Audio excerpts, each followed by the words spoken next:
welcome back to my channel. I hope you're all well. So in this video I'm going to be reviewing Incredibles 2, which is a sequel to the already brilliant and incredible Incredibles 1. Incredibles 2 has already raked in $1.2 billion in the box office, which really demonstrates that superhero movies are the way forwards.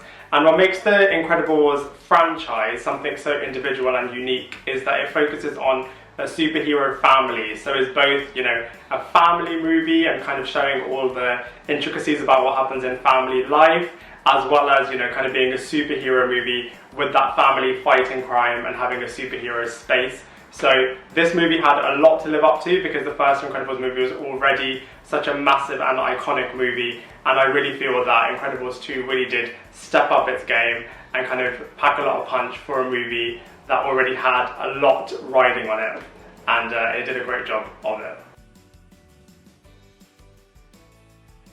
So the story picks up directly after the first Incredibles movie and shows the Incredible family and Frozone trying to stop a villain, this time someone called the Underminer, who is trying to rob a bank.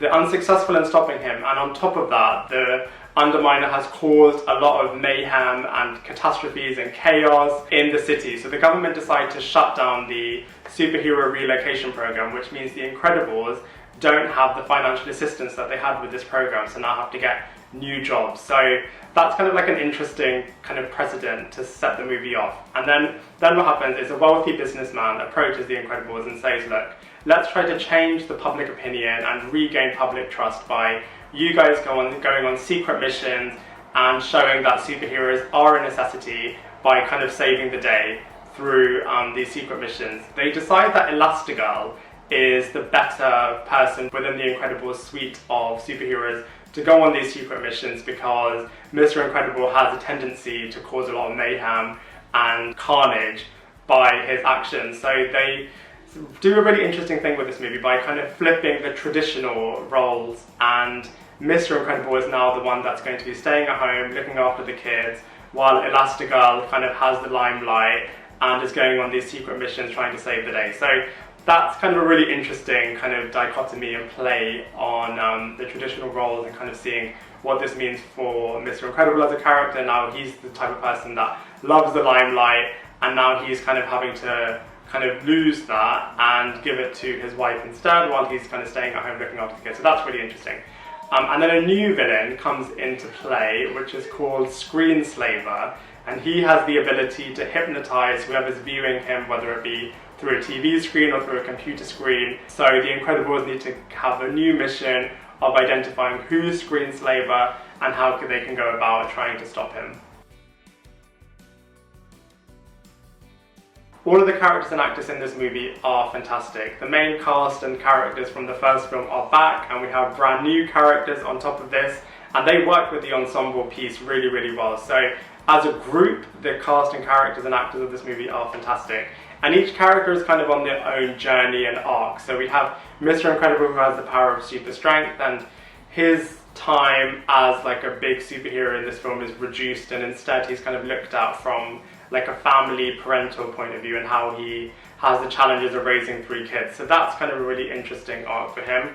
We have Elastigirl, who has the power of super stretch, and she is kind of in the limelight, kind of on her own, and is kind of trying to save the day and work out who Screenslaver is, and is kind of on a really interesting journey in and of herself. We have Dash, who has the power of super speed, and he's having challenges with homework, and he kind of has to go to his dad for different work pieces as well. We have Violet, who has the power of invisibility and being able to set a force field, and she has the typical teenage girl drama of having a boyfriend and kind of, is he interested in her, is he not interested in her. And then we have Jack, who has a myriad of loads of different superpowers, and his kind of storyline is around kind of being a baby with superpowers, and he kind of is comedy gold in this movie because there's a really hilarious scene where he has a bit of a rivalry with a raccoon, and they kind of just have their own mini little battle, whereas Jack is using all the different superpowers, and this is kind of a bit too much for the raccoon. Just watch this scene and you'll see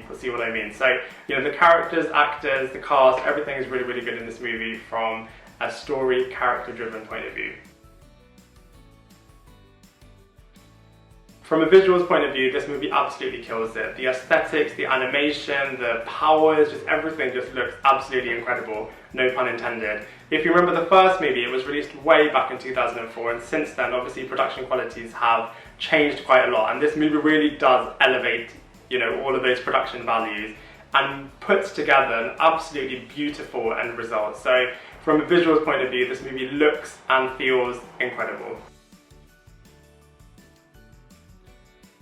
In terms of comparisons, obviously the first Incredibles movie was so iconic, it was so revolutionary for its time and just set the bar so high. And I genuinely feel like Incredibles 2 does kind of match Incredibles 1. Going into it, I thought, you know, it's probably not going to be on the same level, but it just pushes out such great content and such great storytelling and just takes the storyline so much further. It would be great actually to kind of see this as a TV series, because I feel like, you know, the capabilities are definitely there for it to be like a great franchise that can just go on and on and on. In terms of other comparisons, you know, you could also compare this movie to Fantastic Four. There are a couple of superpower crossovers over there as well, and Fantastic Four is kind of like a family unit. But you know, then again, Incredibles is different and unique in the sense that it is a superhero family, which is just very unique in and of itself. You can also compare it, I suppose, on that vein to the Avengers and to X-Men, which is another group of superheroes that come together. But then again, you know, the Incredibles is unique again in that it's a family superhero group instead of like individuals that are just kind of put together to form a new family, so to speak. Also, comparatively to other animation movies, this movie is just, you know, just so unique in terms of the storytelling and the visuals and just the characters that they've created. So, you know, you could compare it to Wreck-It Ralph and other animation movies, but I feel like Incredibles and Incredibles 2 in particular is just way above all those others. You can also compare it to Megamind.